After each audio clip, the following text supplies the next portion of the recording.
What's going on, everybody? It is August 13th, and I am at Panera Bread after a long shift recording the intro to the podcast.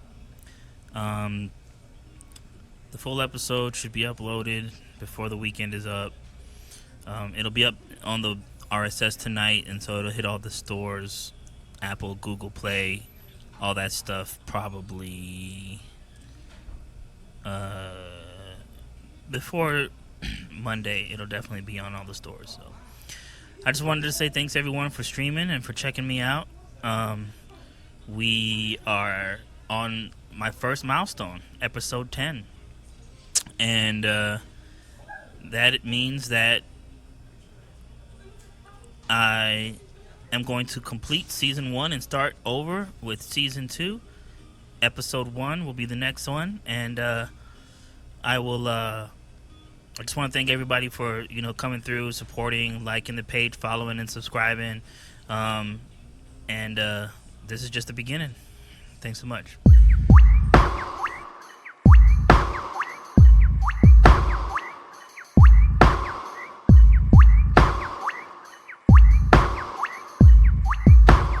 Keeping it organic.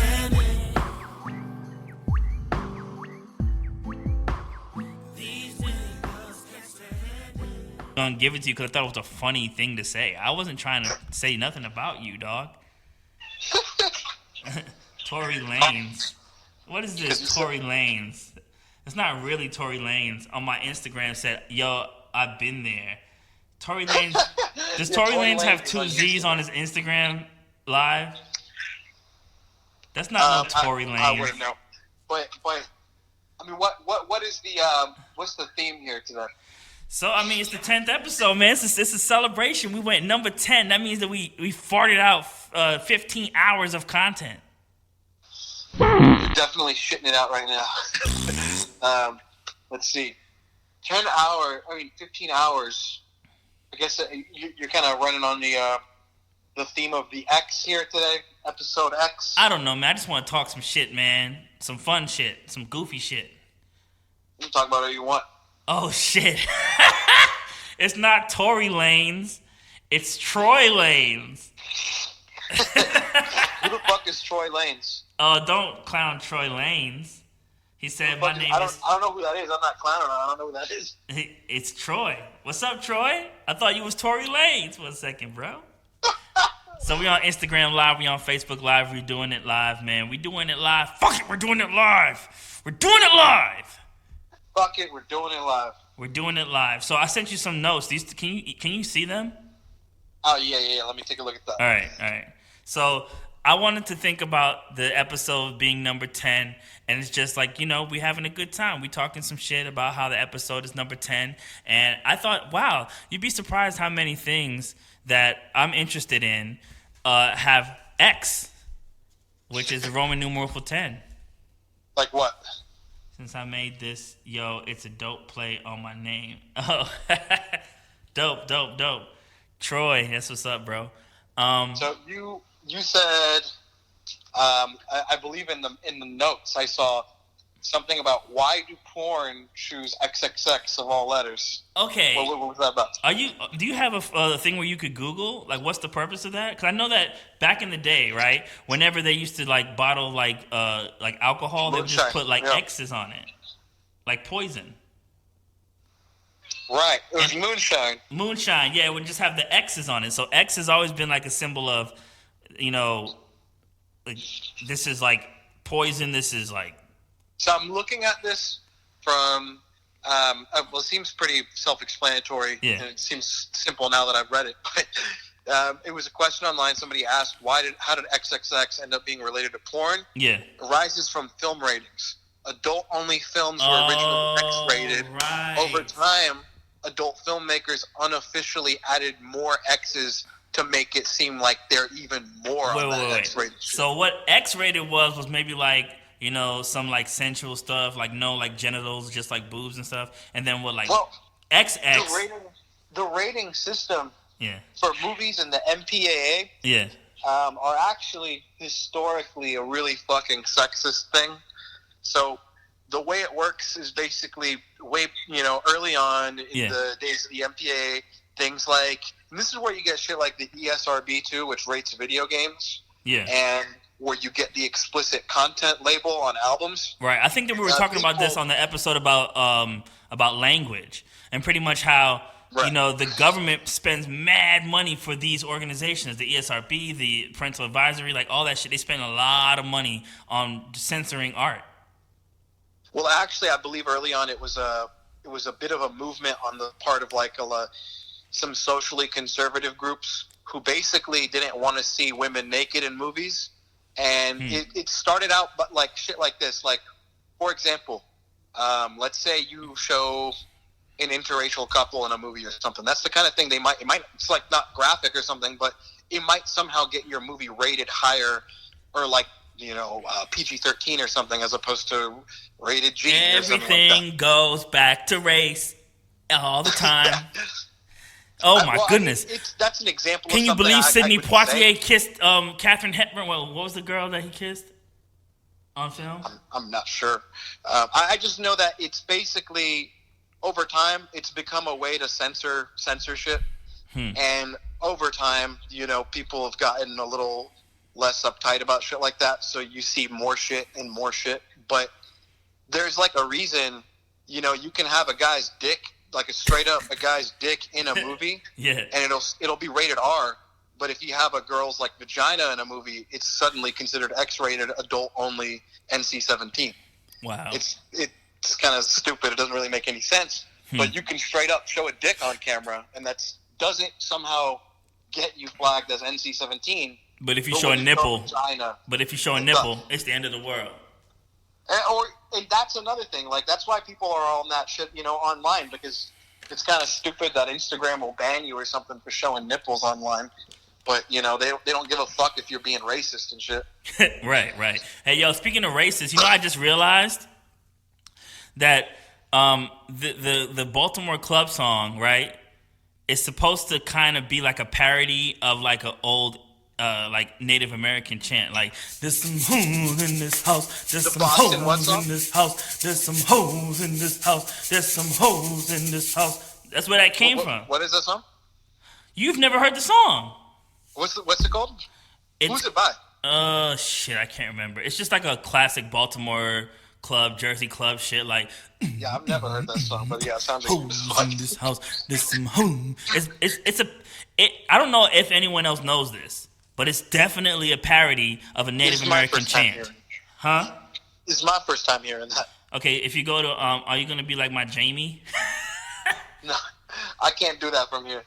You can't Google stuff? I can't do that from here. What you mean? I mean, it's not like I can play the audio or something over there. No, don't play the audio. Just tell me what the name of the song is. Okay. What was it called? Okay, if you go to Who Sampled and then type WAP, it'll tell you what the sample comes from. Is that how you found out about that shit? No, I knew about this shit since high school, man. There's some hoes in this house. There's some hoes in this house. So it's we used to dance to that shit. Frank Sky or Frank Ski's whores in this house. Yes. And if you listen to Joe Budden also referenced the song on that shit, Fire, the song called Fire. You listen to Joe Budden? He's from Jersey, bro. He blew up, bro. We represented for Jersey. He was on. He said, "I'm going to make this clear, loud and clear. Jersey's here." Some shit like that he said on the record. I don't remember what it was. East Bodie. But he said this. It was Busta Rhymes was on the feature, bro. You can't tell me that you can't have a Busta. He has a Busta Rhymes feature. Busta Rhymes was also on that song "Arab Money," which was also incredibly racist. Yo. You remember that shit? Hip hop has had some very racist moments, yes. Arab Money. I mean, on one hand, yo, that song where Jay-Z does all the girls, that song is racist as fuck. That song is so, like, will get you canceled today. Which song? Girls all over the floor. Now put your number on this paper, cause I would love to date you, holla at you when I come off tour. He got a song, talks about his Asian chick who does this and that, and then talks about his African chick who does this. You never heard that song before? No, I haven't heard that one either. Bruh, get out of here. He had a video for it and everything.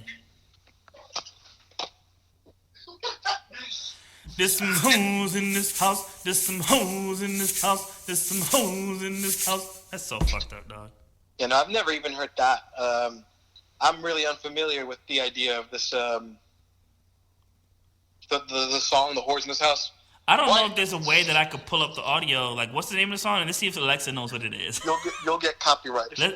I'll just mute it out. You got to clear that sample. Nah, bro. See if Alexa knows what it is. Megan Thee Stallion cleared the sample. Why can't you? Shut up. What's the name of the song? Which one? Hoes in This House by Frank what? Frank Ski or Frank Sky? I don't know. Frank Ski, like Wanda and Frank Ski? It's like ski mask. Alexa, play Hoes in This House by Frank Ski. I couldn't find Hoes in the House by DJ Frank Ski, but here is other music by DJ Frank Ski. It found it. Yeah, I can hear it.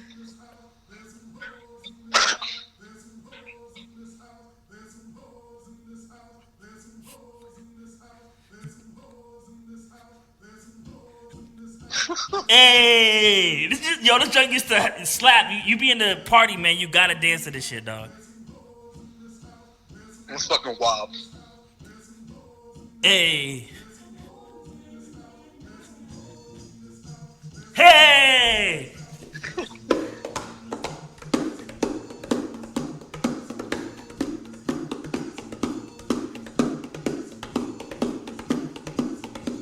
What is that? It's the Cajon Bongo. Alexa, be quiet. So, Alexa, shut up. So you see why I like how you always gotta tell it twice. Right. So you see how that song can kind of be problematic because it's sort of like a Native American chant parody. Yeah, it's kind of problematic. Yeah. But also the hoes part too. That's kind of fucked up. Because it's kind of like... The song is called Whores in This House. It's called Whores in This House or Hoes in This House? Whores in This House is what I saw when I saw the sample. Right. So the song is misogynistic as fuck, but what they did was they took that shit and they said, look, yeah, so what? We do some shit. We do some hoe shit. Y'all do some hoe shit, dude. You know? Mm-hmm. Yeah, it literally says, Whores in This House, Frank Ski. That's hilarious. Hilarious. You know. But yeah. 20 years. Hey, you know, I never really fucked with the song, the WAP song. But then, like, you saw the video and then the whole, you know, hype about it and then the memes. You know the memes were coming. And so it just overall... I'm going to be honest with you. I haven't even seen it yet. I haven't even heard the song yet. I've been so out of the loop with it. The other day, I think yesterday or today, yeah, I woke up and I started seeing all over the fucking... all over social media something about fucking WAP. And I was just like, what the fuck is that? Yeah, I didn't really pay no mind. I was just kind of like, all right, whatever. Right. But so you have I didn't realize till later that night it's a fucking song. Right. By Megan Thee Stallion and Cardi B. Yeah. So and I thought people were just talking some dumb shit about some shit called WAP that they heard about today. Like I thought that was just the new dumb shit people wanted to argue about today. Do the snake, do the freak, do the WAP, now drop. That's an old dance, the WAP. You ever seen anybody do the WAP? I thought, honestly, a little bit might have been a goo-wop reference. Yeah. But do you understand now what it means? It means wet-ass pussy, doesn't it? Yes, it does. And so... Yeah. So I got that after seeing it in context all over the internet. Right. So pretty much... I drew the correlation between that and your moist-ass penis. That's when that's moist. The thing. You know, I thought moist ass penis was an original thought, and I was like, yeah, that's fucking hilarious. But then I realized you just flipped the wet ass pussy. Yeah. Because I always thought it would be, people would go, well, wet ass pussy, hard ass dick, right? So that would be the first thing people think about. But I always thought it would be funny because moist. It's just a word that people. It's a common thing that people go, oh, that word makes me shudder or whatever. You know, sometimes I don't understand why. It's just weird. It's just a weird thing that people, I don't know, it's like another form of groupthink where someone goes, hey, anyone who says moist, ooh, don't say that. I didn't like that. Moist. I don't get that. You want to know what really does piss me off? Is when people chew with their mouths open and they can't fucking close their mouth and they just like do some ASMR shit in your face. Can't fucking stand that. Please close your mouth. I said, please close your mouth when you eat and pour that out. While you eat with your mouth. Oh my, yo, that's so racist, bro. Yeah, it is. That's racist as fuck. There's a lot of things that are racist. Like I said, that Arab Money song. Yeah. With Busta Rhymes by who? I think the song is Busta Rhymes' song. I don't think it's even featuring him. I think it is Busta Rhymes' song. We getting Arab money, but here's the thing. It's literally like got like fake Arabic in the beginning. It's just like or some dumb. That's not real Arabic? I'm pretty sure it's not real Arabic. Yo, real talk, dude. I think that the Arabs fuck with that shit, dude. I don't think they heard that shit. Nah, they've heard it. They heard it. Yo, do you remember around that same time when it became fashionable for people to like wear like fucking desert scarves? Oh yeah, I still rock that shit. I would rock that. I have a homie that rocks that stuff, man. Coincidentally, happened to be around the time Arab Money came out. Yeah, people like it, man. I mean, I like different styles. That's why I think that cultural appropriation is like, you know, it's valid when it comes to African American stuff, but we appropriate culture all the time. Like, I'm doing a podcast. There's some white culture right there I'm appropriating.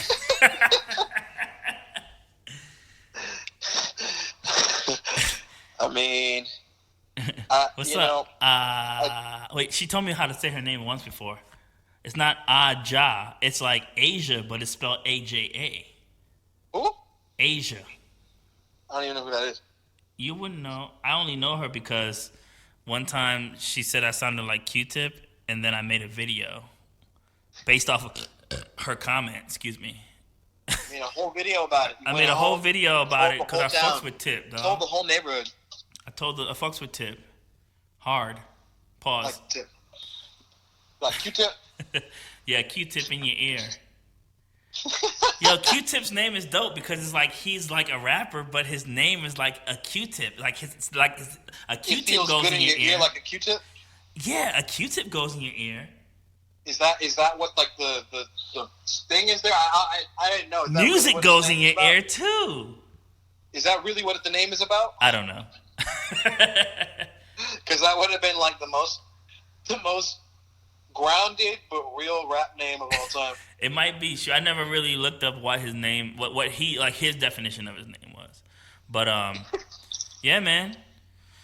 But yeah, that's what's happening. Oh, speaking of X, it's the 10th episode. X, we gotta keep on the X shit. X, Wakanda forever.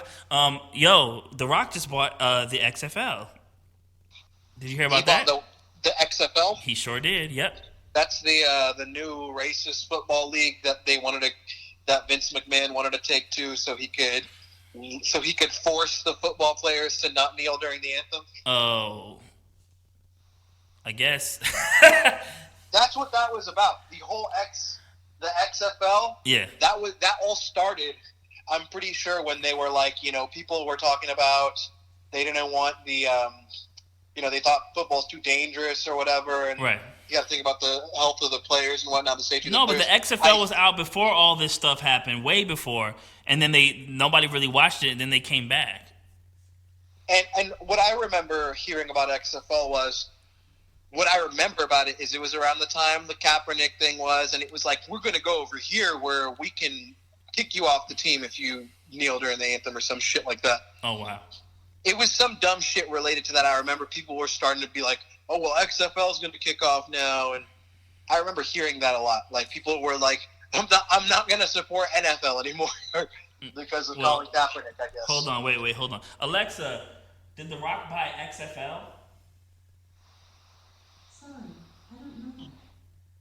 Oh, wow. Hey, can you Google it? Let me see. Okay. Thanks, Jamie. XFL in this house. Brock's now the owner of the XFL. Uh-huh. It's founded by Johnson's former boss, WWE. Ed McMahon. McMahon. Last one just one season. So you gotta think about this, man. The Rock is half black, half Polynesian, I think, right?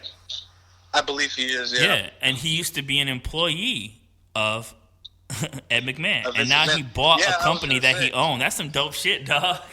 That's like a one up, like just like a super one up, dog. Can you imagine like being a janitor and then coming back and being a CEO?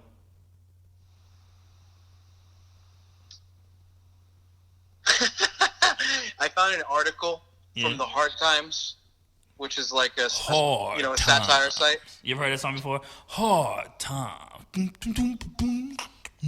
think it's All right, so look, Muddy Waters. Bloomberg News, February 7th, 2020. Yeah. XFL players who kneel during the anthem will face consequences. Ooh. Wow. And then there was a satire article from the Hard Times, and it says XFL players only kneeling during anthem due to untreated concussions. Stupid. Which was I guess a joke about the XFL being or supposedly trying to be have fewer restrictions on that type of shit. I guess. Yeah. I think I was wrong. I think I said it the other way around earlier. But that's what I understand about it. Is it's different, and I guess if The Rock is now the owner, I don't know if that means he's gonna. I don't know if that means something good for that. Maybe like it's just gonna be different. Maybe people will hold him accountable if like players kneel during the anthem and shit happens to them. Maybe people will hold The Rock accountable for it, and they'll be like, "Yo, fucking do something." Yeah. Which I would hope he would. Yeah. I feel like The Rock seems like a decent, good person. Yeah. I would hope he would fucking do some shit. True. If they tried to penalize players for kneeling during the anthem. True. Because that's the type of shit, I mean, if I was the owner, that's the type of shit I wouldn't give a fuck about. Yeah, yeah. See, I can never tell who's really on the live because it only shows one at a time, but it says there's a lot of people in there, and it says that when I close out the Facebook Live, there's a lot of people there. But shout out to Thurston Lopes. Man, the dude is dope, man. Dope-ass artist, dope-ass musician, dope-ass guitarist. Shout out to Greg Kennard. Vote for him if you're in District 20, I think it is. James Brown, the Godfather of Soul, back from the dead. Shout out to him. He came on my live. Shout out to, I think it's his Asia again, but she came on Instagram Live for some reason. And then shout out to Tory Lanez. He said that I did a song with Essence way back. Essence, shout out to Essence of Hip Hop. She's dope. But that's all I have to do. I got to make sure that I shout the people that's popping up in the live and saying stuff to me in the chat. So. And you said you're going to do another podcast tomorrow? I'm going to do as many as I can. If I got the energy and the stamina and the mental fortitude to do a podcast, I'm going to fucking do it. I'm going to do 20 of them. Well, you said you were going to do I believe a live interview with Greg, you said? Yeah, I'm going to do a live with Greg on what you call it? Through Facebook? I'm gonna try Zoom. Zoom, okay. Yeah. What are you going to ask about? Do you have like an idea of what you're going to talk about? I mean, we just talk. We know each other for a while, so I mean, I pretty much want to talk about homelessness in America because he has a program that's gonna they're trying to end it, but Sure, and that's a big thing here in Atlanta, especially. Yeah. Homelessness is a real big issue. Yeah, I don't want to get ahead of it, and I don't want to get out of my X mode because it's episode 10, and we in Roman numeral X mode. Okay. I won't spoil your thing. It's a celebration. We out here today, having a good old time. Darkness is in the building today. No, darkness has left the building, and happiness has come into play. We're gonna have a good time and a good day. Hey now, what you say? What you say? If you only meant well, of course you didn't. Heap. Huh? That was a Mogan Heap. Is that what the name of the band is? Yeah, no, the artist. Yeah, the sample. Oh, what you say? Yep. That's where the sample came from. What else do I got on there?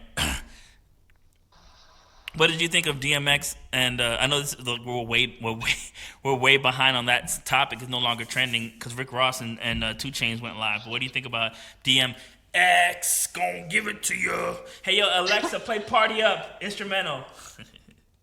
I feel like, to be quite honest, I wasn't tuning in much for any of those. Just because I tuned into one, and all I saw was 2 people staring at a camera while their own music played, and I was like, I was like, are we gonna listen to these songs that we've already heard and decide which one's better because they're staring at us while they do it? This is not the beat at all. This just sounds like a generic a karaoke version of the DMX song. Karaoke version. Hmm? You don't think Yeah, so? I'm gonna sing DMX at the karaoke bar. That would be funny, man. Y'all gonna make me act a fool. Where my dogs at? Oh. Wrong classic, bro. Yeah, but that beat is just shit. That's not the beat. That can't be. Do you hear that whistle? I do. That just sounds horrible, bro.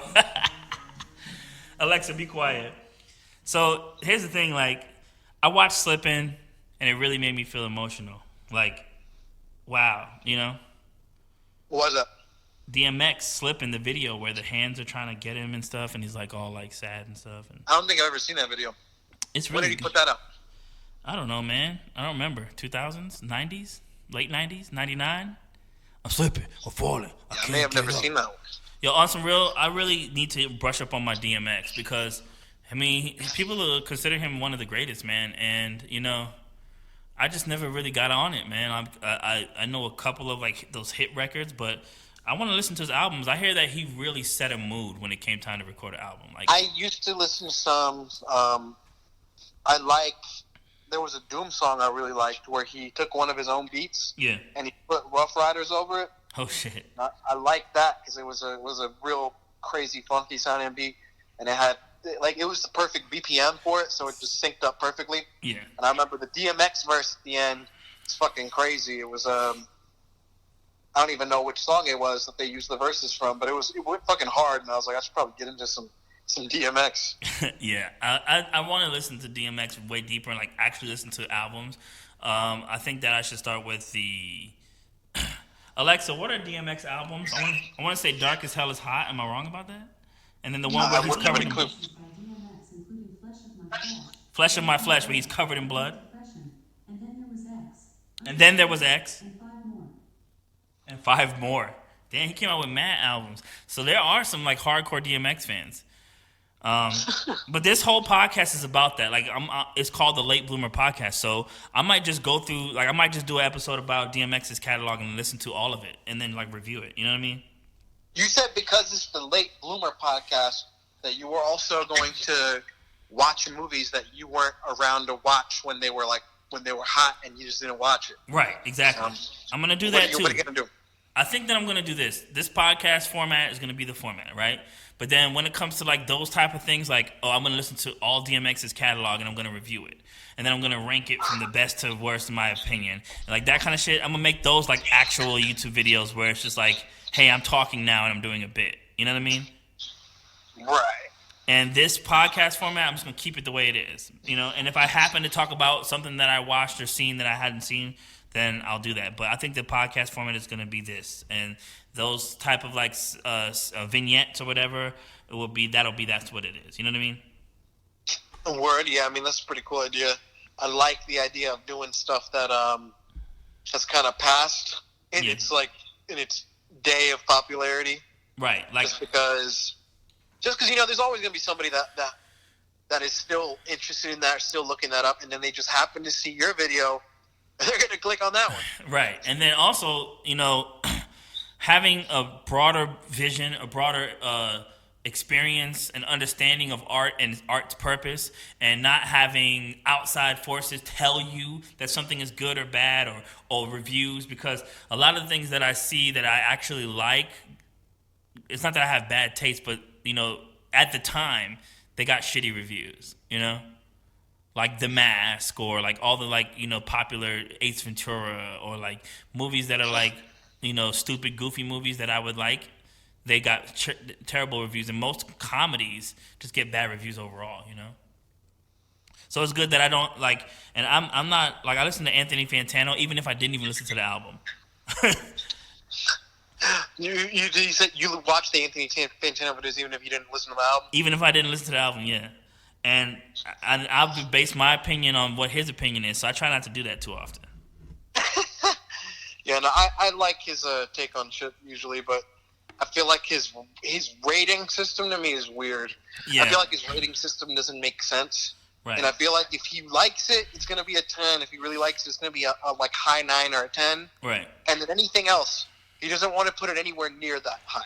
I think that I'm going to also do a rating system that's arbitrary, but like completely arbitrary. Like, oh, right. I'll give That's this. why I'm like, where's these scores coming from? He just kind of at the end just says, I'm feeling, like. Yeah. But I would just make up some random thing. Oh, it gets 2 tulips in a rose or like whatever. I was going to make stupid, like, I'm not even going to really make any sense with it. I'm just going to be like, I liked it or I didn't like it, Right. I would just come up with criteria. Right. Like the 3 or 4 things I'm looking for, and then kind of score it based on that. Yeah. Like, like on a stars basis or something. Yeah, but speaking of episode 10, I do want to watch something that I hadn't watched before. Wait, what was that? The X-Files. Oh. Alexa, play the X-Files theme song. Here's Xbox Psychic theme song. Alexa, be quiet. Stupid. She said, here's Xbox Psychic theme song. What the hell are you talking about? How does that song go? I forgot how it went. The X-Files song. The X-Files theme. Yeah, I forgot how it goes. It goes. That's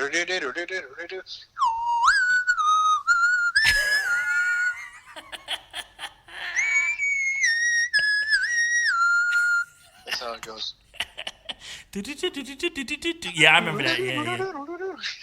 Hell yeah, I remember that. But that's one thing that I've never really been into. I think I might do. I never got into the X-Files either. No, I meant like science fiction in general because it's so exclusionary of black people that it never really made sense to me, like aliens and space and all that shit, because it never was grounded in reality to me as a person who like connects to the people of color, and they're never really there. There's always like one guy, Yeah.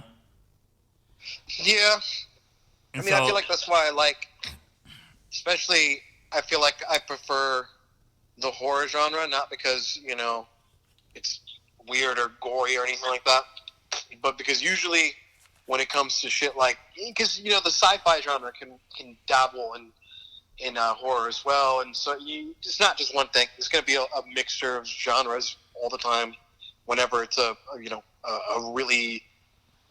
just a movie that's had a lot of work put into it, a lot of thought put into it. So that's why I like movies like Get Out. I consider Get Out a sci-fi movie. Right. But, clearly it's like a horror movie, but I consider it like a sci-fi thriller kind of. Right. That's an example of something where, you do take something that as like fucking just people of color you can relate to, or you can, identify with it. Right, I think that kind of stuff. Yeah, when you take reality level. and you kind of twist it and make it something different and kind of like shift what normal thing is, kind of like that movie where they're doing the call center and then it becomes a science fiction movie. I like shit like that. Oh my god, I was just gonna say that too. That's another one, Boots Riley. Boots love Riley. That movie. Oh my gosh, I loved it. It's called Sorry to Bother You. Yeah, I love that film. It was amazing. And so but what turns me off is the space shit. It's like set phasers to 10. We're gonna go boom, and then like pew pew pew pew. Like that shit never fucking got me. You know what I'm saying? See, that's your fault because they had Lando in Star Wars. They got Lando. Watch out. No, Lando is so Lando Lakes. That's some butter. Painfully underutilized in those movies. Right. He showed up just to be a character and look cool. Yeah, and then of course, Darth Vader was the voice. That was James Earl Jones. You want to hear my James Earl Jones? Yeah. Okay, let's see. Simba, everything that touches the light is your kingdom. That's fucking ignorant. James Earl Jones. James Earl Jones. Fucking Star Wars. James Earl Jones is literally, I think, probably the most iconic movie villain of all time. James Earl Jones or Darth Vader? James Earl Jones played he fucking voiced the most iconic fucking sci-fi character of all time. Right. Do you think that James Earl Jones would be a good Marvel character villain, and if so, which one would he be? Oh man, He should be like fucking Galactus or something. Yeah, see, I'm not nerdy enough to know what the fuck Galactus is. In fact, I never saw any of the Avengers, so that might be another one that I'll do. I'll do like all the Avengers series from beginning to end and do an episode on that. I mean, you watched Black Panther though. I know you watched that one. Because I am a black man and I want to see all of the Black Panther. But you have seen it. I seen it because it was a cultural phenomenon. I had to see it, bro. But my point is, you've seen a Marvel movie.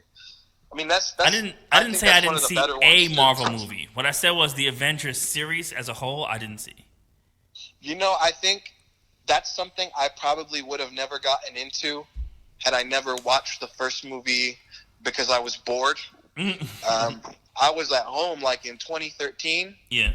And I hadn't watched any of these movies, any of the Marvel films yet. Yeah. And in my house, we happened to have the DVD for like Iron Man 1. Right. And I just popped it in. Right. And Iron Man 1 is a legitimately good movie. It's really good, entertaining, and it was the first one, so it was kind of the first time you really got to see what they were going to do with any of that. Right. But it was a fun, cool movie. It's entertaining. It's funny. You know, you like the characters and shit, and it's based on a character at the time people didn't really know that well. Not many people knew who the fuck Iron Man was. Right, but that song was dope though. The one that Black Sabbath. Boom, boom. Yeah, yeah, the Black Sabbath song. That was my only connection to Iron Man. It's the Black Sabbath song Iron Man. So a Black Sabbath song Iron Man. Is it about Iron Man, or is he just saying that I am an Iron Man? It's actually not. The song Iron Man by Black Sabbath, I believe, it's based on a sci-fi novel. Hold on, I can find that out. Okay. But I didn't mean to cut you off. But you were saying something about the movie Iron Man. That how it got the ball rolling. Yeah, that movie itself was really good. But when I saw that movie, I was like, oh wow, I should watch the other ones, because at that time they'd already had Iron Man 1 and 2, and then the Avengers movies. Yeah. Or the first Avengers movie, and I think like Thor and Captain America were out too. Though I'm not going to talk about those because I kind of think those are kind of whack. They weren't very good, at least compared to everything else. Captain America was good, man. I saw that. That was cool. The first one? The one where he was skinny and then he became buff? Yeah, and then he fucking goes to fight the Red Skull. That shit was fun. I didn't like it that much. But look, if you thought that shit was fun, then you're going to love all the movies that actually are good. Well, I'm going to have to do that, man. I'm going to have to check that out. That's the thing, though, is really because I thought they were good movies, and so I watched all of them because we had them in the house. Yeah. But when I watched the Avengers movie, I was kind of like, I get it. Like, I get it. Oh, okay. Like, you know, it was just like it felt like a phenomenon at the time. That definitely was. It's still a classic movie, but right. It was just it pulls you in. It draws you in. And I don't think I ever would have fucking gotten into any of those Marvel movies if I hadn't seen those. Because I probably I'd probably be like, yeah, that's too many movies to watch. Right. But realistically, I mean, most of them are pretty fucking good.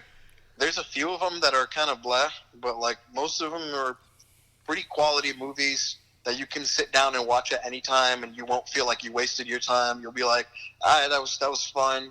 I'm gonna talk about it. I'm gonna read about it, something, you know. Right. Like it's the kind of movies when you're done watching it, you look up the fucking movie after that and you start reading about how it got made. Right. All that sort of shit. Yeah. You should definitely do that. I think that makes good content too. Yeah, I like it. Who doesn't like that stuff? You know, if they've seen it. I can't think of many people who don't like the Avengers movies who've actually seen them. Right. All the people that don't is like the people who are like, nah, I ain't don't know that shit. Man, fuck all that comic book shit, man. What am I, a fucking nerd? What am I, like a fucking dork? Man, get out of here, man. I don't want to watch Iron Man. I want to get some iron pussy, some WAP. I want to get me some WAP. I mean, I think it's really transcended that at this point. Yeah. At this point, shit like, you know, the Avengers is culturally just part of the zeitgeist of the world. You know, like the entire world knows what the Avengers are. They know that shit in China. Yo, what was the thing about Iron Man Black Sabbath though? The song. It's not about the character. The song Iron Man. It was about. I believe the song came out like 1970, and the comic book, that character came out like 1963. Yeah. The thing is, the lyricist for the band, Geezer Butler, who played bass. Yeah. He claims he never even heard of Iron Man, and he said that his parents didn't even let him read comic books. That's funny. So apparently, the song is like they decided to call it Iron Man. They were apparently just like, let's do a song called Iron Man or Iron Guy or whatever. Dude. So they kind of started making it a story that's like some science fiction story, and it's like talks about time travel and just all sorts of weird shit. But it seems to be about some guy fucking like going crazy or something. That's what the song sounds like to me. It's like talking about somebody who's going crazy, and doesn't really have anything to do with the character Iron Man. Wow. So why don't we ask Ozzy what the song is about? He'll tell us. He's a fucking Iron Man.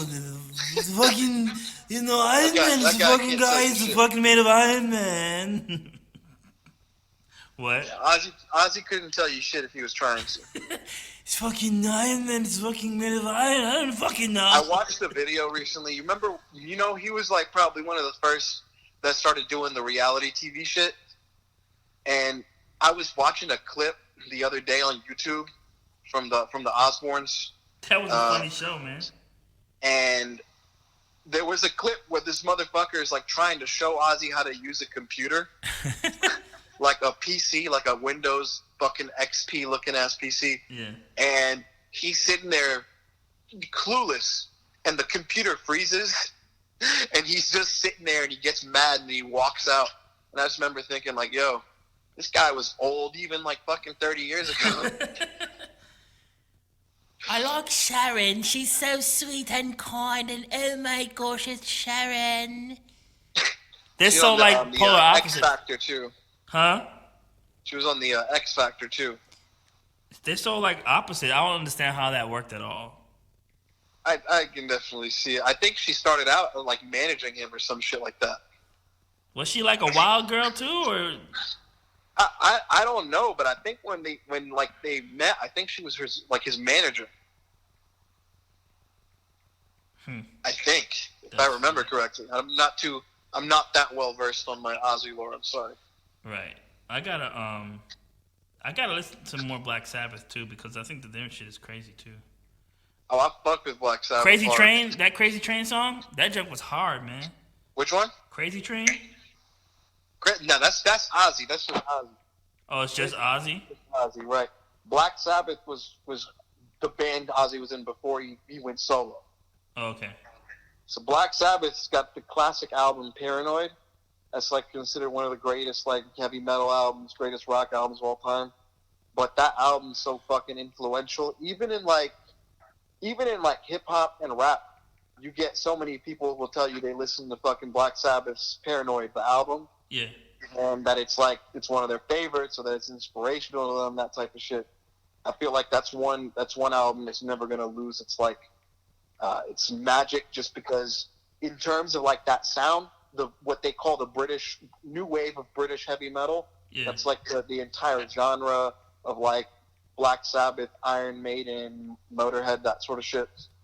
Though obviously it's different. We're talking about British heavy metal here, but the album Paranoid kind of started what we like now know as like, basically branched off. It birthed like metal as what we know it as, like, heavy fucking dark ass music. That's where it started, is like in Black Sabbath's the Paranoid album. And you could go back. You should listen. You should go listen to it. Listen to a song. It's called Planet Caravan by Black Sabbath. It sounds like fucking In the Air Tonight by Phil Collins.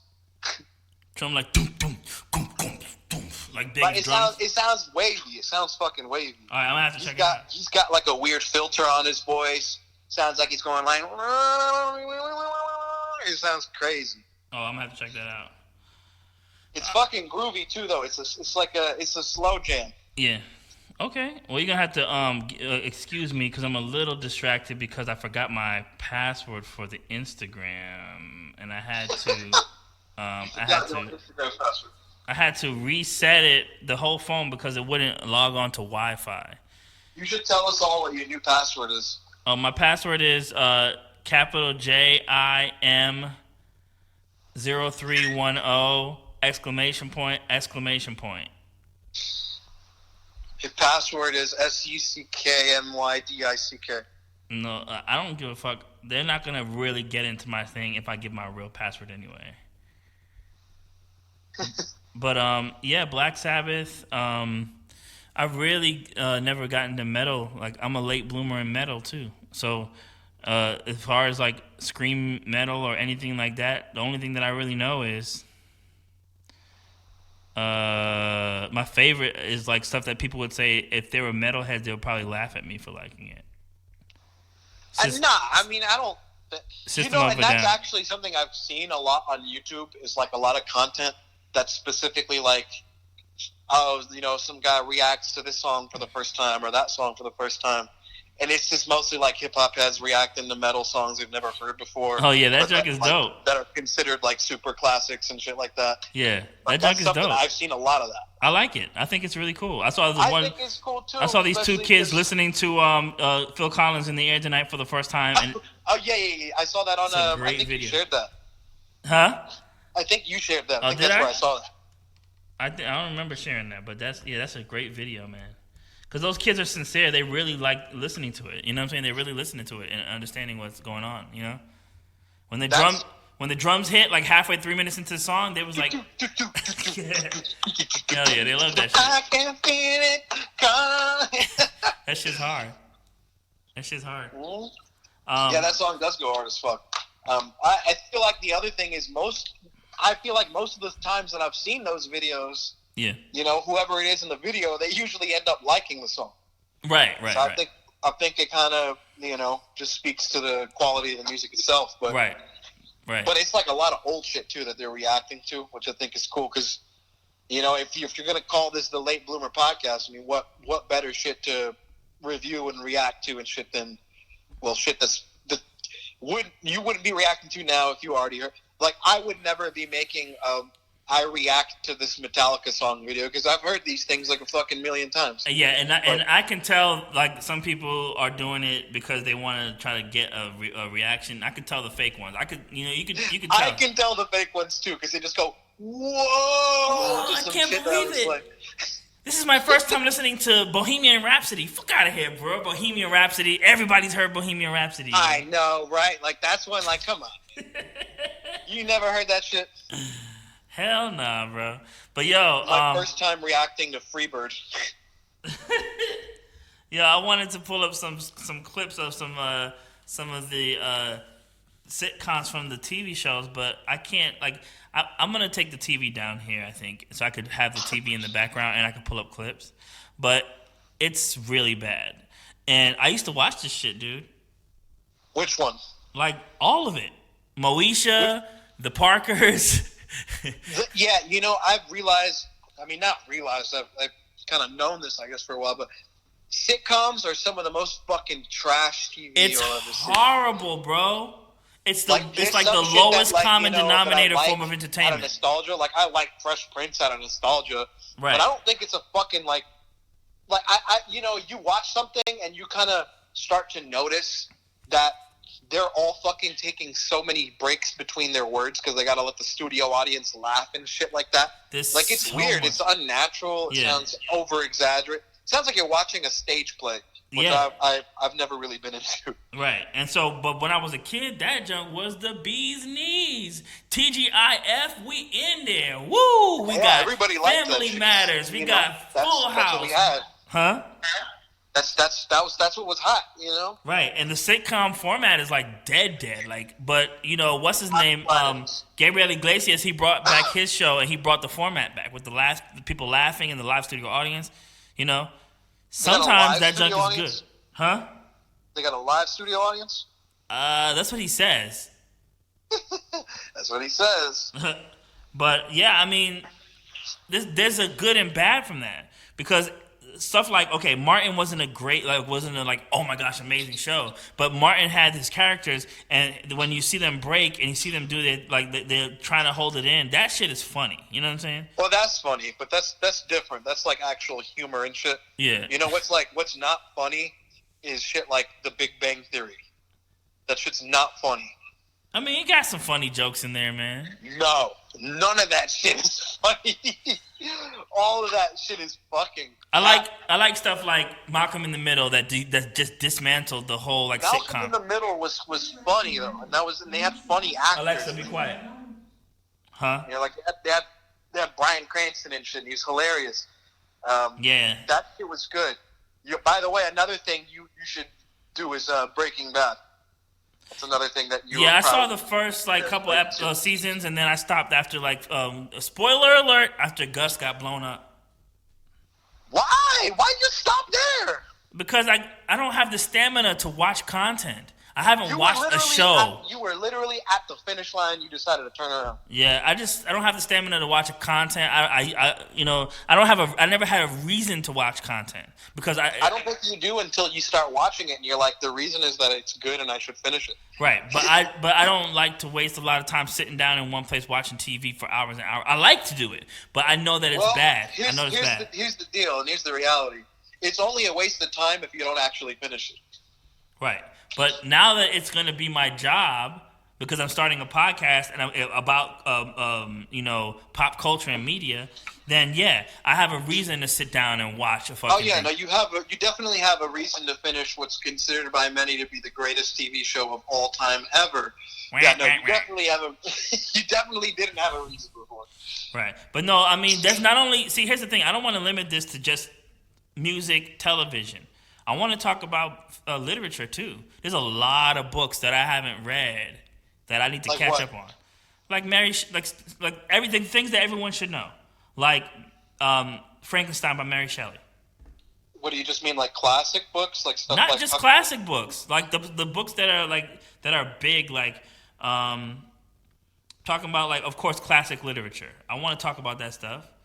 Like are you talking about like To Kill a Mockingbird or something? To Kill a Mockingbird or The Great Gatsby or all the stuff I just bare minimum learned just so I could pass school. You know mean what I'm saying? The shit they made you read in school? Yeah, the stuff they made me read in school.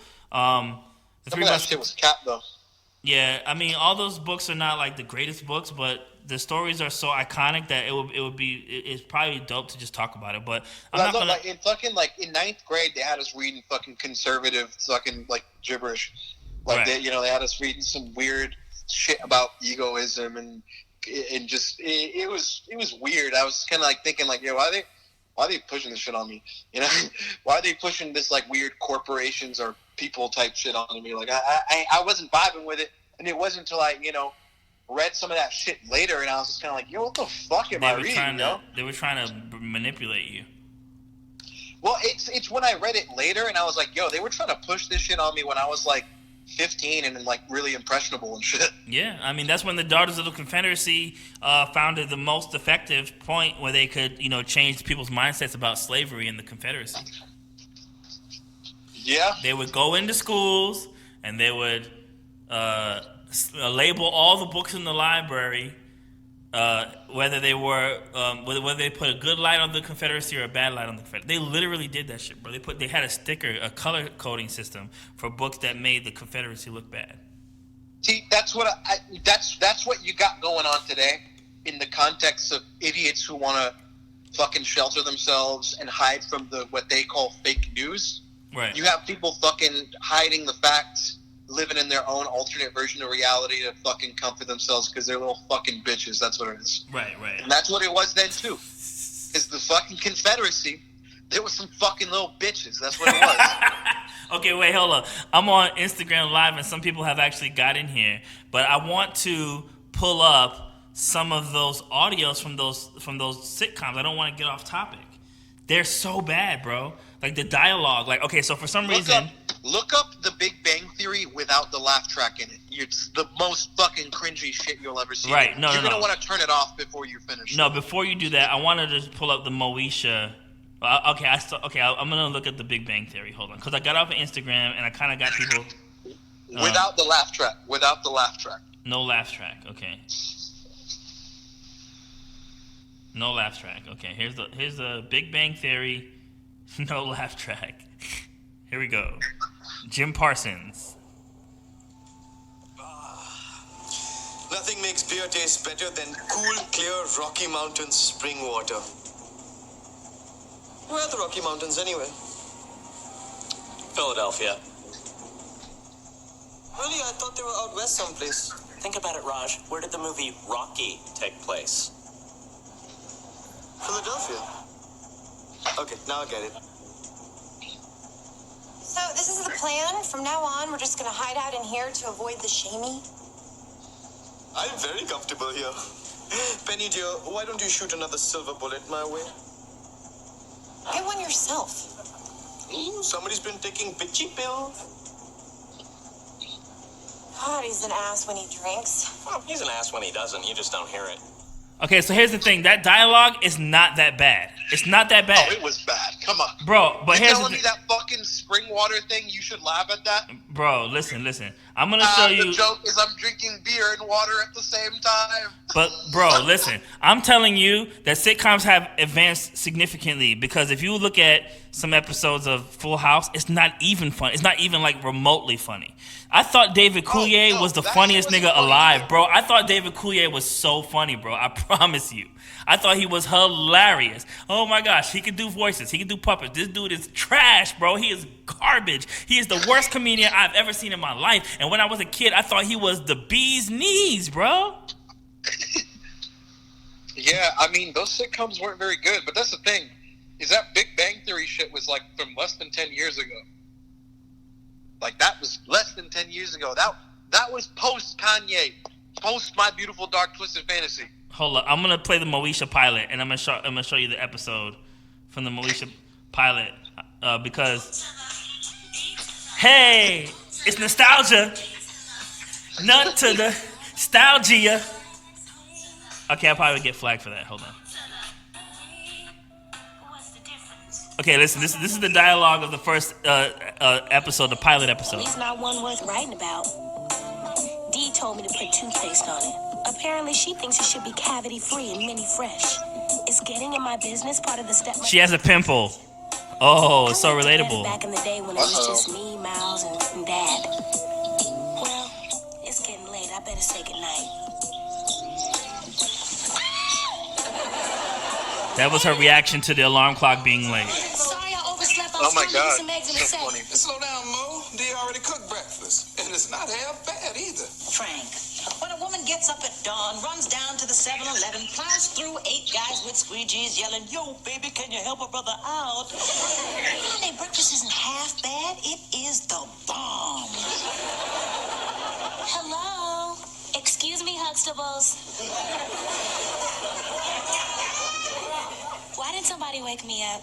Moesha, you do this every morning. I figured you deserve a break. That's so sweet, Dee, but I'm gonna take it from here. Daddy, give me your plate. I'll fix you some real pancakes. You touch my plate, pumpkin, you gonna pull back a nub. Morning, peeps. What's up, Pat? What's up, little Pete? So basically, he said pull back a nub joke, which is super what the fuck. Everyone has said that joke a million times. Then her dialogue, and you could tell that she's doing this, like they trained her to do this type of acting. She's specifically acting for a sitcom. It's so weird. You know what I mean? Yeah. And then on top of that, there's always the same exact trope. It's like, okay, we have the central family, right? And then there's the guy who always comes and freeloads off of our shit. And he makes jokes, and everyone gets annoyed with him, and then he has to go. And then the next thing is they go to school, and they have a friend who's the crazy friend, and then the normal friend, and then the teacher is like it's all the same thing.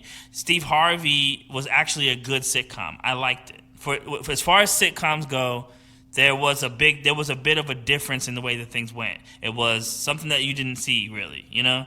And the jokes landed. Cedric was entertaining. There's a lot of good things. Oh, Cedric was entertaining? He's the entertainer. No, but I'm saying there's a lot of good things about these sitcoms. But it's in overall, in essence, it's like the lowest common denominator form of entertainment. I think that's kind of what I don't like about sitcoms internally is I don't like the idea that like, oh, I'm going to hear people laughing and then I'm going to laugh myself because of it. Like, nah, the joke's got to be funny. Right. And the jokes on Fresh Prince were really funny. The jokes on Fresh Prince were funny. I like Fresh Prince, though. As far as sitcoms go, as far as black sitcoms go, most of them were actually pretty good. I'm not going to lie. No, a lot of the black sitcoms were good because they actually had fucking jokes and shit in them. And they had to be good because they were going up against all the white sitcoms. Right, and you had shit like Martin, and you had, you even had the fucking, what were the Wayans Bros shows? Was it just called the Wayans Bros? The Wayans Brothers, that was a great show. They didn't get a final episode. That's what he said on Scary Movie. The Wayans Brothers was a good show, and we didn't even get a final episode. He was stabbing the dude. I remember that. Nah, but yeah, I mean, as far as black sitcoms go, there were a lot of great black sitcoms, specifically in the beginning. The Jeffersons, Sanford and Son. Oh, Jeffersons is good. Sanford and Son. Those are the sitcoms I think about when I'm like thinking, classic sitcoms. Cosby Show, right?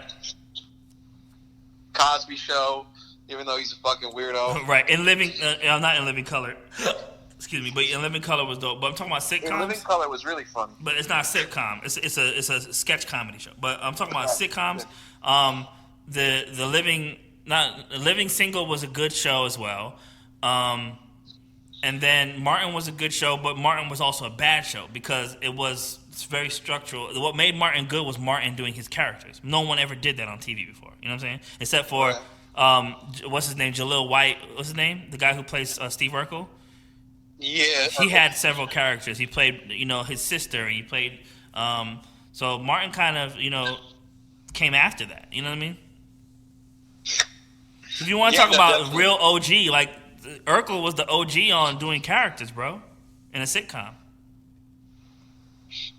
Yeah, I think when it comes to those movies specifically, when it comes to those shows, the old sitcoms, the old black sitcoms. I mean, let's just face it, black people are just kind of funnier. They just got better jokes. They just be saying funnier shit. Right. And when it comes down to it, the humor was like, I don't know.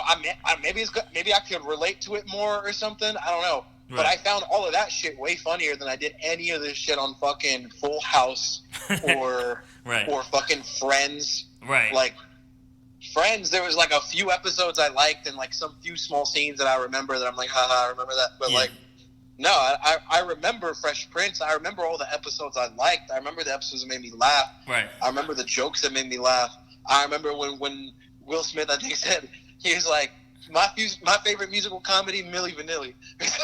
Like that. No, but that's the thing about these sitcoms is that they were good. They were well thought out. They had great character actors, great people that were doing this thing. And then what happened was because of the popularity of The Fresh Prince, everybody wanted, and it's kind of happening again now with these black movies and everything. Everybody wanted to have a black sitcom. So UPN became like the black sitcom pilot heaven, and I remember UPN was always kind of like stereotyped as like the urban channel. Yeah, you put UPN stood for you put them niggas over there. This is stupid. Nah, but that's the thing though. So UPN had started cranking out all these like subpar sitcoms because it was just like we got to get a black sitcom, and everyone was grabbing these, and WB did it too. You know what I'm saying? Oh yeah. WB did it too. I mean, that happens with everything, though. You know, everything. You see something gets popular, and then every fucking studio wants to jump on it. Like you see, when the Marvel movies took off, suddenly it became like, oh, let's, that's when the DC cinematic universe popped off because, of course, they had to come up.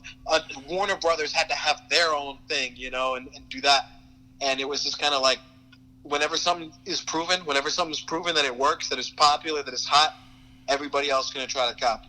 Yeah. Every time. And more often than not, as it happens historically, it seems culturally, it's always black culture that's on what's next first, and then white people steal it. Because, they want to make it their own. That's why, you have, and it applies to a lot of shit.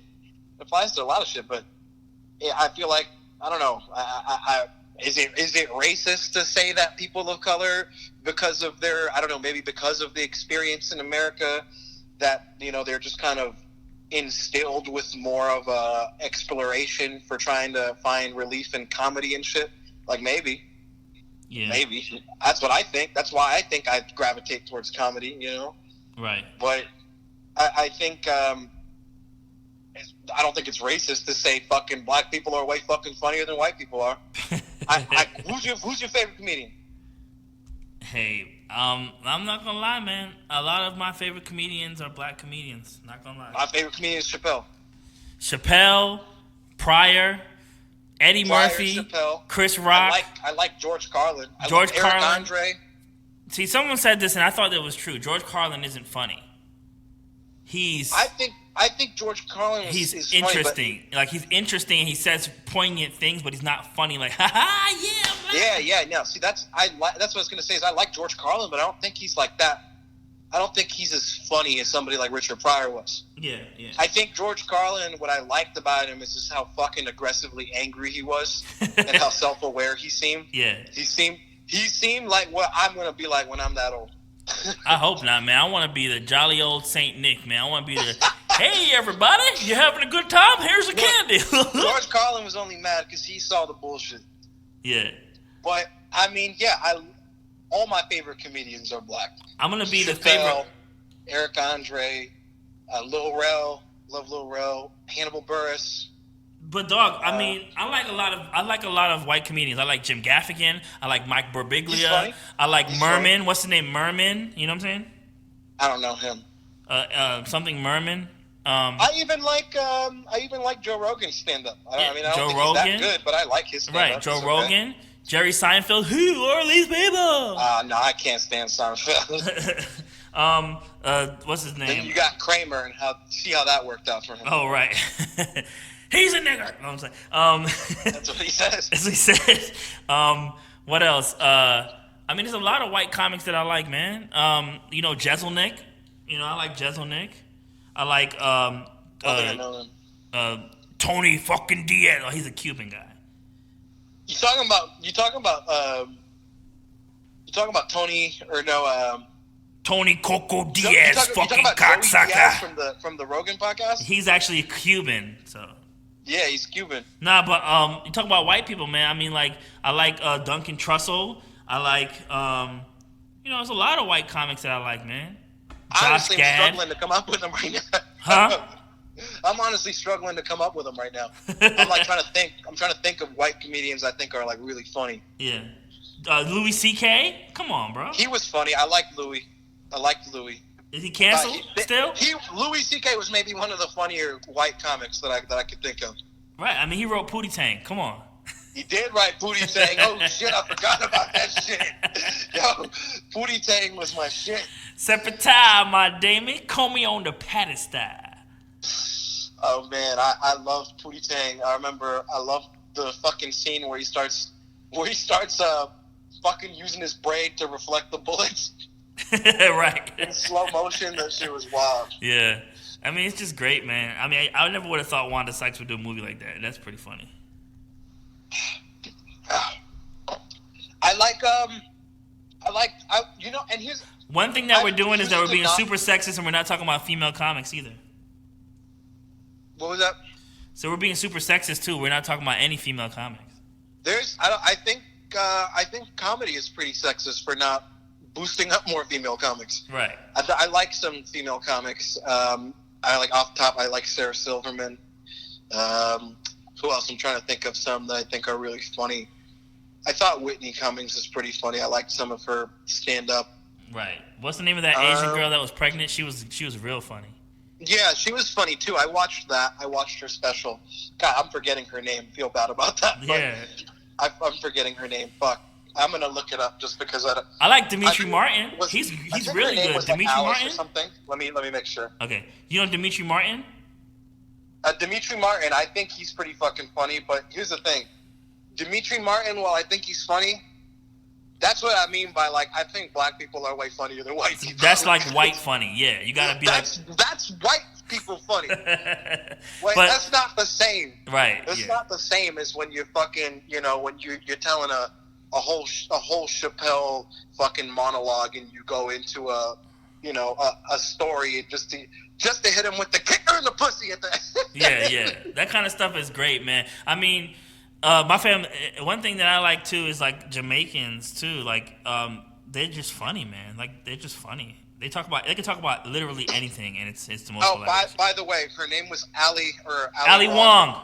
I was gonna say Alice Wong, so I was close. Ali Wong, and you know who else I like? Aquafina. She had a really good television show on Comedy Central. Aquafina. I haven't even fucking seen anything on Comedy Central in Dude, a while. She got a great show. Do you remember when Aquafina Comedy is something. Central used to do the roasts?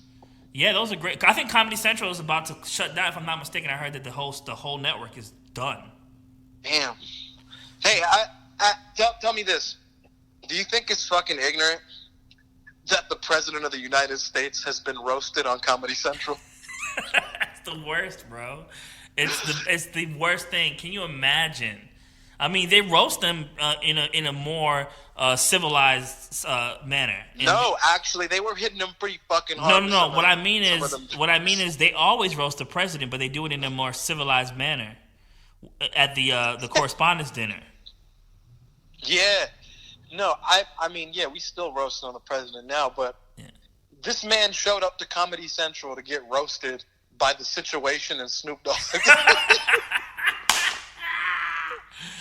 Oh my gosh! When Do you remember? I don't know if you saw that shit. But I saw shit it, was but so just think about it. Like, bad. to think about when you say it, the way you said it, like the president of the United States goes to Comedy Central to get roasted by The Situation and Snoop Doggy Dogg tonight on Snoop Comedy Dogg. Central. And Seth MacFarlane hosted that roast. What the fuck?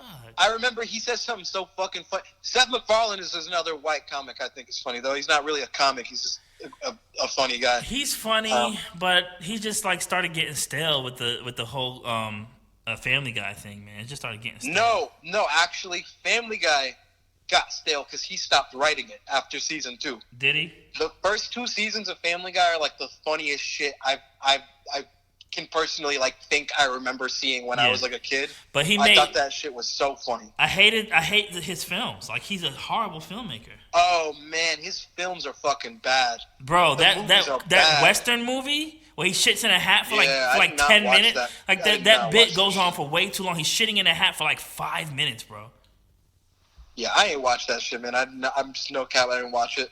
I didn't watch his series, The Orville, either. I didn't like the teddy bear movie. That shit was whack. I didn't watch that either. That shit was whack, bro. Unfortunately. And I like Jeff Ross. He was at that roast, the Trump roast. Jeff Ross is funny, man. Jeff Ross he's is fucking hilarious. He's the roast master general. When he went, I like his special when he went to the jail. That was great. Great stuff. He went to a jail and did a stand-up in jail? He roasted the inmates. I'm gonna fucking watch that shit. Yeah, you gotta watch that shit, bro. It's hilarious. Crazy. But I remember, yeah. I don't know if you watched the Trump roast, but Seth MacFarlane calls Trump Jaden Smith with a comb over. and he says at one point, well, not him, the fucking Situation gets up and tries to start doing his set. Yeah. And it's so fucking bad. He's not fucking funny. I remember at all. he bombed big time. He was saying his punchlines and fucking crickets, like nobody was laughing. Yeah. And Jeff Ross had to get up and fucking go save him. And that's when I was like, I remember watching that. I was like, yo, it's bad if Trump is not looking like this fucking stupidest person in the room right now.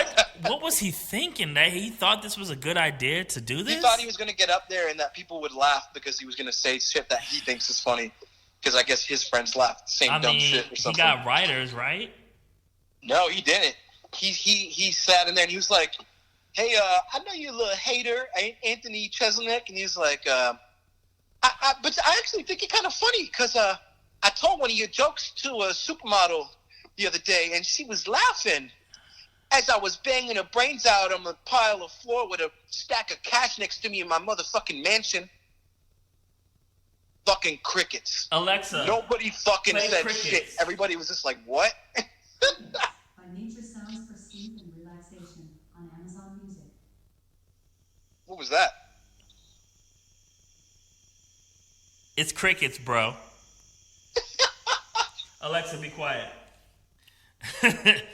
But yeah, man. I mean, the whole thing, and I don't want to go on Trump tangents all the time. How about this? So we don't go on a Trump tangent because it's very easy to do so. Can you read some of the stuff that I sent you about the X, and then I like freestyle some stupid funny shit based off of that stuff? See what's here. Let's see. We got Lex Luthor. We got Jeff Bezos as Lex Luthor.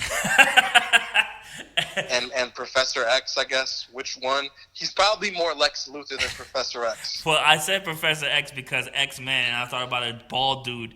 But yeah, he's Lex Luthor. He's a real life Lex Luthor. That's pretty. Okay, what else? Yeah. Let's see. We got Malcolm X. Okay. Is the X-Men based on Malcolm X and Martin Luther King? We got Lil Nas X. Maybe you should freestyle to Old Town Road. What happened to him? He was the biggest thing ever. I think he was the biggest thing for like a month or so. I think do you think that he's gonna come out with another single and then shake up the world again? I think he's gonna come out with another single. I don't think he's gonna come out with another Old Town Road, but he's gonna come out with another single. Is it gonna shake up the world? Probably not. Did his last single shake up the world? I don't know. Yes, actually it did. And I was Which one? I was super hyped because of it. I appreciated it. Because what he did was it was a remix to Rodeo where they made an animation, right? And he got the real Nas on the record. The rapper Nas. The rapper Nas, right? Gold Chain and Jay's Nas. Huh? Gold Chain and Jay's Nas? Yes. And so you got the Lil Nas X and the Big Nas rapping on a record, right?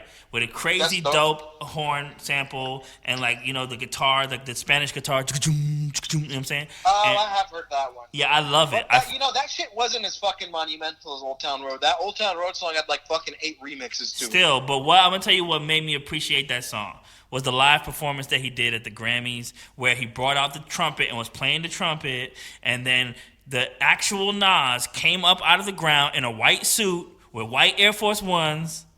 Come on, bro, that's iconic shit, dog.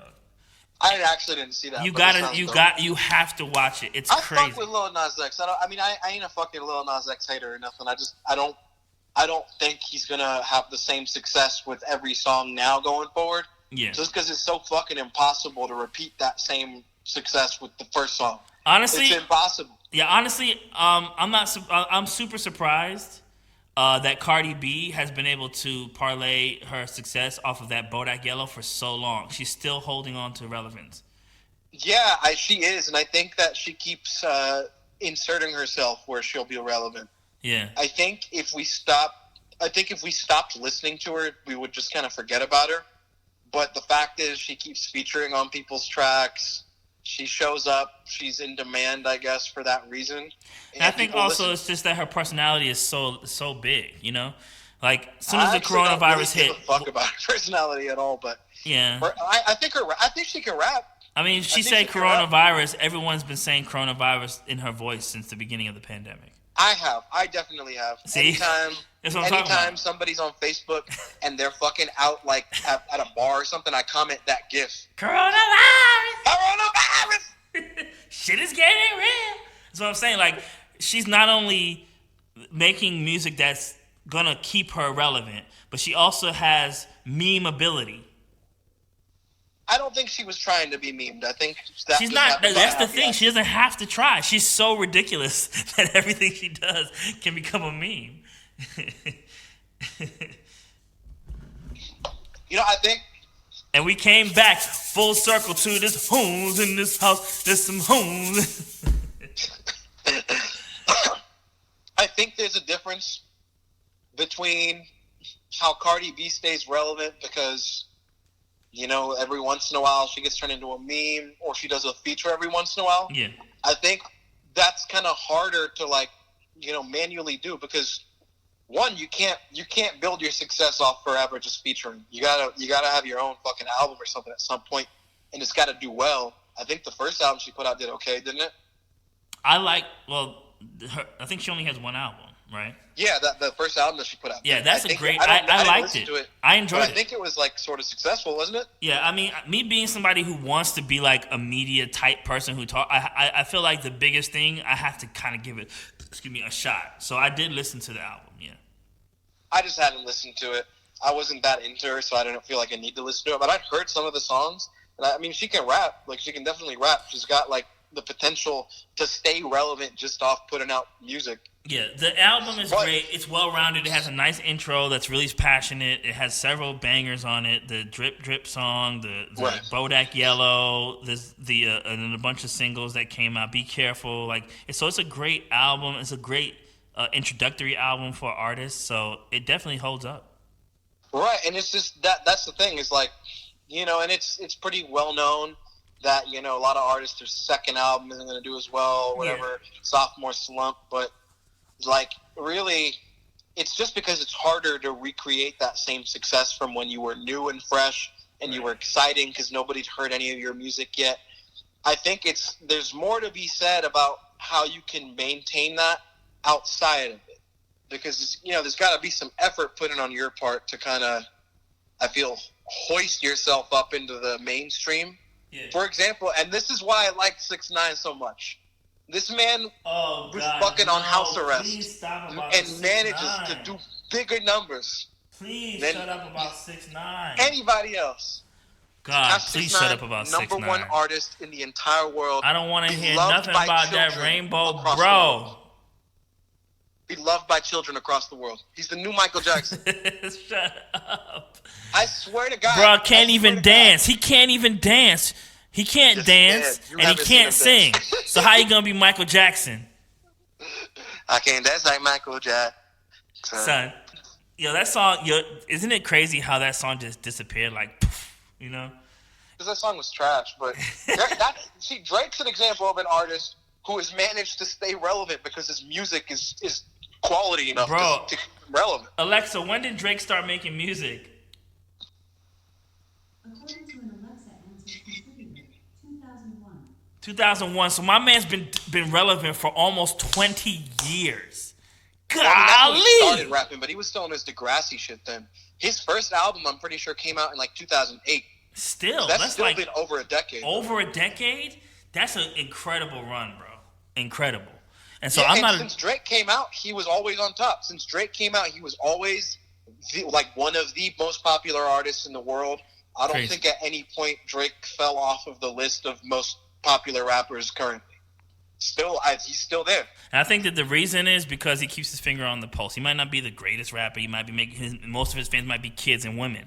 But the fact that he's actually listening to the culture and responding to the culture in real time. Yeah, I mean, like I said, he's one of the most popular rappers and has been for the last 10 years. Steady on, I don't think there's been a year that Drake wasn't relevant somehow. In the last decade. That's crazy. It's harder to say the same for Migos, for example, though they're still maintain their relevancy. They're still popular. Right. But it's harder to say for Migos that every year they had a song that was a big hit, and every year they were relevant for this and that. Drake has had, I'm pretty sure he's had a fucking song, a big hit every year for the last 10 years. Right, and you know who else did that really well? Ludacris. He had a hit every year. He did. Ludacris did do that really well. And you know who does it also, but we don't really pay attention to it? Fat Joe. Okay. Fat Joe. Fat Joe? Fat Joe always got a banger. And it's not just a big song, it's the biggest song. Everybody was all the way up. Everybody was leaning back. I'm talking about he makes bangers. I think Fat Joe is a media mogul.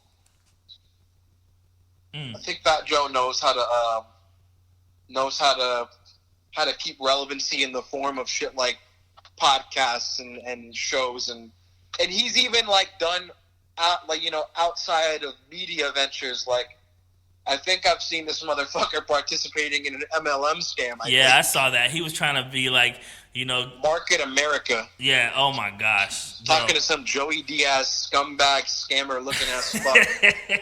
Yo, don't even get me started on multi-level marketing, bro. Like, look, I ain't gonna trust some guy with his shirt unbuttoned with a hairy chest and a gold chain and sunglasses while you're telling me that you're gonna make me rich. Yo, did you see the John Oliver thing where he broke down multi-level marketing? No, I haven't. I love John Oliver. That shit is amazing. But yeah, you watched Last Week Tonight still? I still watch it. You don't watch it anymore? I do. I watch it every week. Yeah, I watch it. But I still watch the old bits because they're so good. You know what I'm saying? You catch a lot of stuff in them. The bit about the churches, man. I have seen that one. That was great. The church one,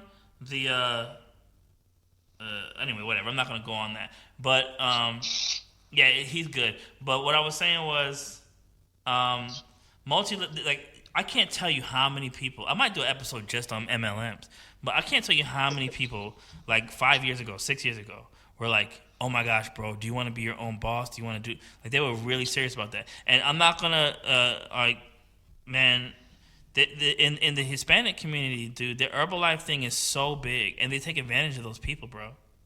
Right, and I've been saying this for the last, 10 years or so, because I know people who fucking try to peddle that type of shit, and they try to, sell that, not just Herbalife, but, other similar products, too. Yeah. I had this girl who fucking messaged me the other day. Not the other day, this was, maybe the other month. And she was like, yo... She's like, hey, do you want to try out my product for this? I'm looking for somebody to, give me some, I'll give you a free sample so you can give me a review or something. And I was just kind of I told her straight up, I was like, nah, I think products like this are pretty unethical, and I think they take advantage of lower income communities, specifically, brown and black people that don't know any better, and that they think that these things work when there's no real science behind it to prove that any of it works. And all she did was, react to my message, send me laughing emojis, and then block me. Yo, I'm gonna tell you something, dog. I don't know what they be doing to people, but when they get in, they are in, and nothing will tell them otherwise. And they are just gung-ho for that company. It's the best thing they ever heard. I don't know what the fuck they be, but it's because they've convinced themselves that it's real. My theory is that they do it like church, like the church of money or church without money. I've been to a couple of them or seen some of them online, these meetings, and they hold the same kind of a weight like a church meeting, like a group church. It's a church with money. It's the church of money. It's the That's church. what it is. I mean, and the God is the money, and the God is your Porsche that you can get if you sell, you know. But here's the thing, dude. Here's the thing that kills me about the Hispanic community really getting involved in MLMs like Herbalife is, bro, y'all got a lot of products that already are popping. I'm talking about churros. I'm talking about tacos, burritos. I'm talking about fucking horchata. I'm talking about the corn with the fucking dip the corn in that motherfucker. Bro, y'all got mad dope products that work, that will sell. Why you gotta make new products? Like, just some shit that don't work. This shit's been working forever, bro. I don't know about you, but that shit ain't helped me lose weight. Bro, but they're not gonna stop eating any of that stuff. Hell no, I ain't gonna stop eating that shit, boy. Yo, that's some of the shit that I think is funny, that Mexican food is probably some of the dopest food, but it's the worst. Like, it's like cheese on top of bread, on top of rice, on top of beans. It's like the worst shit you can eat, bro. But it's so fucking good. So fucking good. I'm fucking hungry right now. I haven't eaten all fucking day. I'm hungry too, yo. Let's go get some Taco Bell. Yeah, fucking come right now. We'll go to Taco Bell. Bro, are you being a bad... Right after this shit. Nah, you being a bad influence on my life, bro. There's some tacos in this house. Some tacos in this house. Okay. And they close at 2 anyway. Bro, nah, I can't do it. I said to myself that I was going to drink my green juice and fast for the rest of the night and go to sleep. Yeah, I haven't eaten anything all day, so I'm just hungry, I guess. Well, get your Taco Bell, but make sure that you exercise. I'll make sure I exercise around 3 a.m. after I push it down. Yeah, go dance all those carbs off. Okay, so we're gaining on 87 minutes. Wow. So Yeah. how about we run off the last few lists of the X thing for episode 10? X gon' give it to you, X, X, X. And then I'll just we'll just do a quick rapid fire shot of everything that's left on the list that I sent you. Well, there was let's see. X gonna give it to you. Wait, hold on, wait. Alexa, put 2 minutes on the clock. 2 minutes. Starting now. All right, let's go. Top 10 something. Top 10 something. Wins. Top 10 something. That's what it says. Oh, top 10 anything. X. Top 10 anything. What you want? Top 10. Come on. The top 10. I don't know. Top 10 most fucked up things to happen this year. Coronavirus. Trump. Trump. Just Trump. The explosion in Beirut. What else? The riots. George Floyd. The riots. What else? We only got like 90 more seconds. Fuck. I don't know. Joe Biden said that we ain't black canceled. if we don't vote for him. That too. Biden. Man. Big Ed. Oh, Big Ed from. I don't know what that's got to do anything, but I'm gonna throw him in there. All right. People losing their jobs. Businesses going out of business because of the coronavirus. Trump. All right. What else we got? We're running out of time. You said Trump like 4 times. Damn. I think we're gonna get beat by the clock on this one. Okay. I don't know. I think. I'm trying to think of the other worst shit things to happen this year. All right. Move on to the next one. Move on to the next one. All right. The very last thing here. It was funny stories about ex-lovers. This was the last one we haven't talked about yet. Oh, too bad. We ran out of time. Convenient. Saved by the bell. Right. Yo, thank y'all for tuning in. I know that this was random as fuck, but it was episode 10, and we just wanted to put that X on your ass, that room in Numero. Wakanda forever. Rip XXX Tentacion. Yo, XXX Tentacion. That's the end of my episode. That's how I'm going to end it. XXX Tentacion. Well, shit. I mean, what you gonna do now? I'm going to share the HD version on YouTube. I'm going to try to keeping it organic.